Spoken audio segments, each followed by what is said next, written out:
So, so up next, I'd like to introduce our keynote speaker for today, Daniel Gobena. Hopefully I pronounce your last name correctly, Daniel. So just a quick introduction about Daniel. So Daniel is a servant leader and a CEO of Mecca, based in Mount Druitt, with a background in engineering and work experience in both New Zealand and Australia.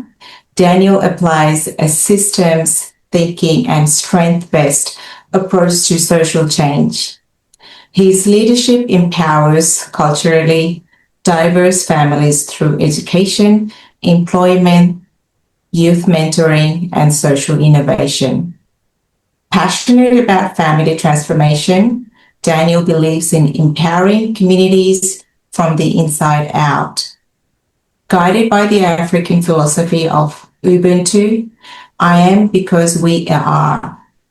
Daniel exemplifies collaborative leadership, walking alongside others to build inclusive, resilient, and flourishing communities across Australia. So with that, I would like to pass it back on to Om to start his conversation with Daniel. Thank you, Sarah. Over to you, Om. Thank you. Welcome, everyone. We are truly honored with your presence. But again, I'm so privileged to have Daniel with us. I've known Daniel for a long, long time. And as you can see, he's turned into a wise man, as Georgie was saying. You can see two wise men in the room now. We go a long way, in terms of, I've seen Daniel's journey over the years. And that's why, like, when we're thinking of a potential, speaker for or to have this conversation today, I thought of Daniel because I've seen him grow as a leader, and the way he deals with people at every level it's totally amazing. And I just wanted to, bring on board Daniel to share his own journey. Okay, to continue the conversation, please. Yes. Yeah, thank you very much. And Daniel, maybe we'll straight jump into that topic of compassion, I guess, because it's really interesting that, how your leadership journey has grown over the years. And maybe we can briefly, I would like to ask you, how has compassion actually transformed your leadership and the way you connect with others? Sure. So just quickly, I was sharing in the group I was in about my journey, but quickly when Atem talked about the kind of people struggling with compassion, saying it is easier, but doing it is hard, which is true. And then it got me thinking about the word compassion itself. I'm very, because especially the university study hub is about Center for Critical Thinking. Always when I think about ideas, and I'll be like, what does that mean? So usually I do go to the etymology, which means that the genesis of the word. So I just quickly looked it up. What is compassion etymology? And it says compati. It's a Latin word. It means to suffer together. It doesn't mean just to love. It means to suffer together, to bear someone else's burden. So what it really means is compassion means that how much are we willing to suffer, to carry someone else's burden, even when it's heavy. So it's not like a fluffy, lovely hugging, that kind of stuff. It's like when someone has been persecuted, when someone is going through difficult times, how much burden are we willing to carry with them? And I thought, wow, that is completely different understanding of what compassion really is. And let's take a step back and look at the sector we're in. We're in the sector of charity. Look at the word charity. It means love. The English and, King James, kind of all the Shakespearean charity, the old English, they say, when it says, hey, charity, it literally means love. So we're in the business of love. And love is not just a fluffy thing, but also it's a compassion. We're in the business of carrying the burden of others. And in that process also to be joyful.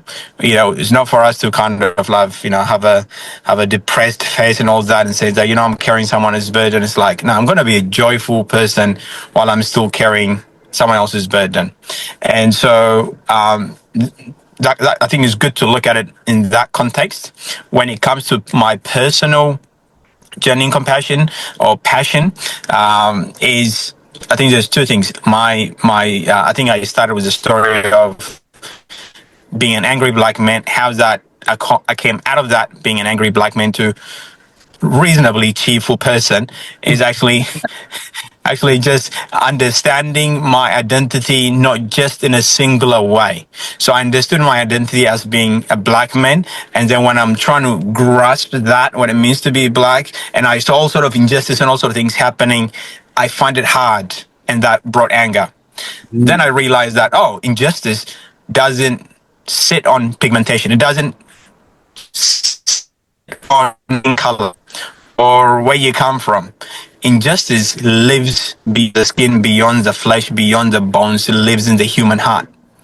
So then when I realized that injustice lives in the human heart, then that's where we need to fight it. Not just in someone else's human heart, it lives in my heart. So how do I become weary of it, that I do the right thing? And how do I fight against the injustice, the bias, and the prejudices that lives in me? So, and I think that helped me. So then someone came to me and said that, I think it was my kind of awakening was that you are just more than a black man. He said to me, you are actually a child of God.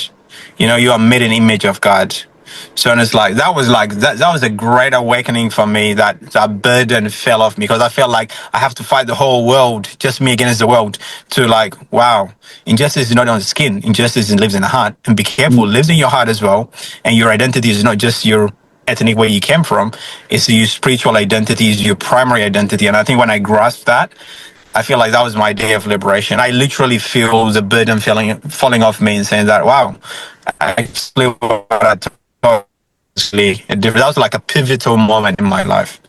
Yeah. So yeah. That's really interesting, Daniel. So it almost feels like you had an identity, but you broadened your identity as you grew your leadership. Is that one way to look at it? Spot on. Absolutely.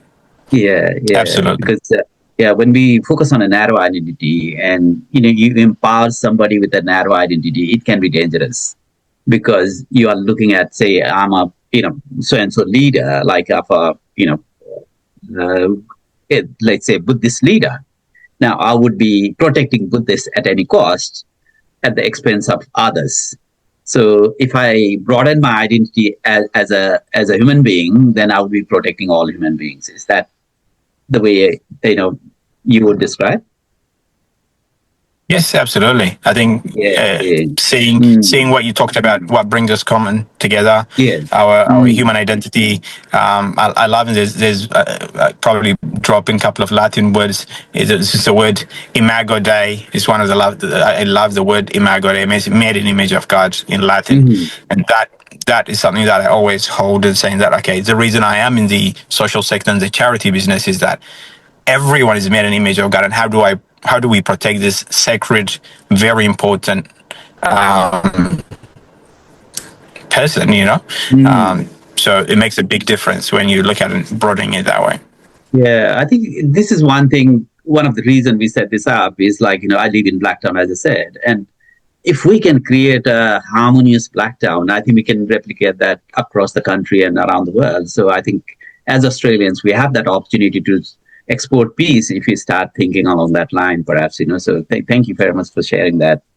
And now I just want to touch on something else as well, like in terms of your own busy life, how you have grown over the years, from where you were 10, 15 years ago to now, taking on additional responsibilities and challenges.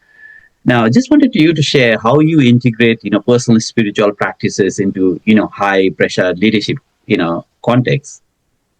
That's actually just remind me that I went for you and me had a chat about the workshop I was part of just a couple of days ago, and when I was called for an interview for that workshop, and they asked me one really interesting question. They said, as a CEO, when you don't know what to do, what do you do?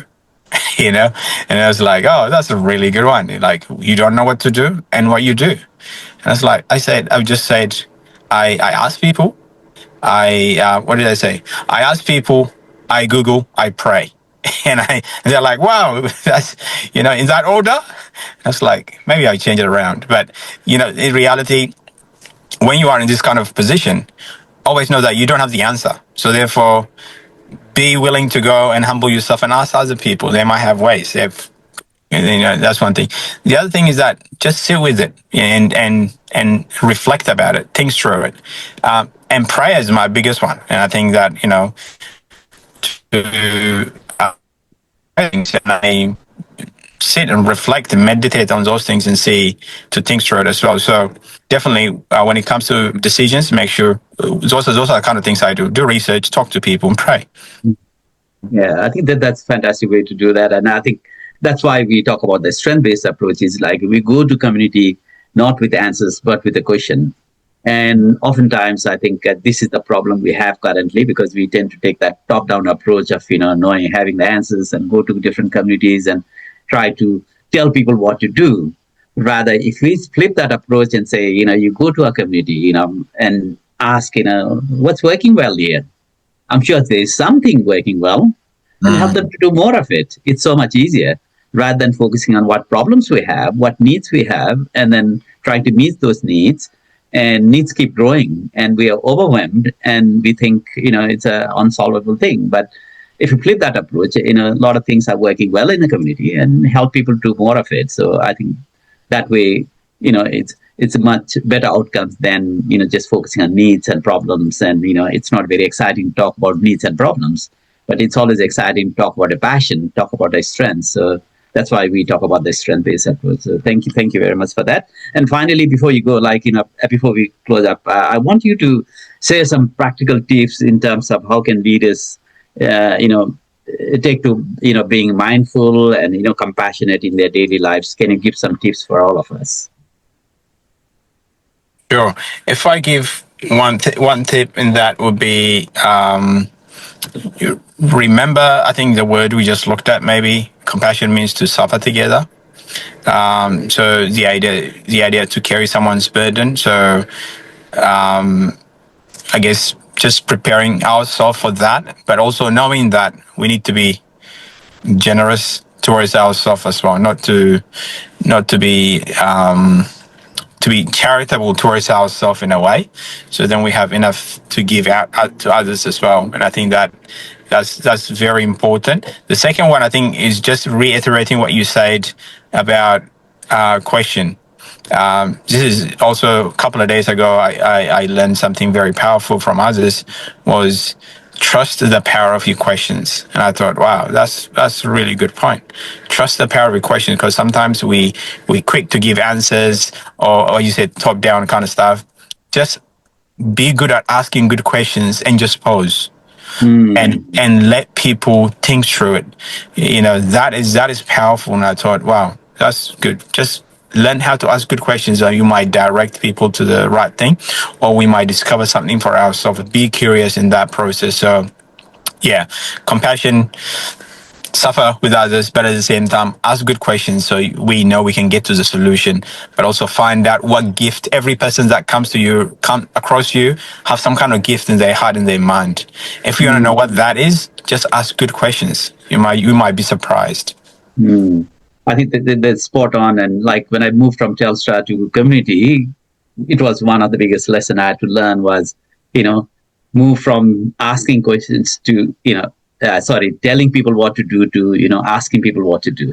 If we had to move from telling to asking, I think that was a good lesson for me as well. So with that, I think, thank you all very much. Before I hand over to Sahara, I just want to, thank you all for being here. And this is such a wonderful forum here. I can see very, very senior people here with so much experience. I can see some young faces with so much energy and passion and so much, potential to be explored. So, and then we can also see that there are people from the universities, corporate sector, and the community. And, this is such a good opportunity for us to have this sort of conversation. And what would come out of this is left to our imagination, because we want to change the way we are doing things to create a better world for us, a better Australia and better community for us. So, we would love to see these groups. Please share this with your friends, colleagues, and let's, grow this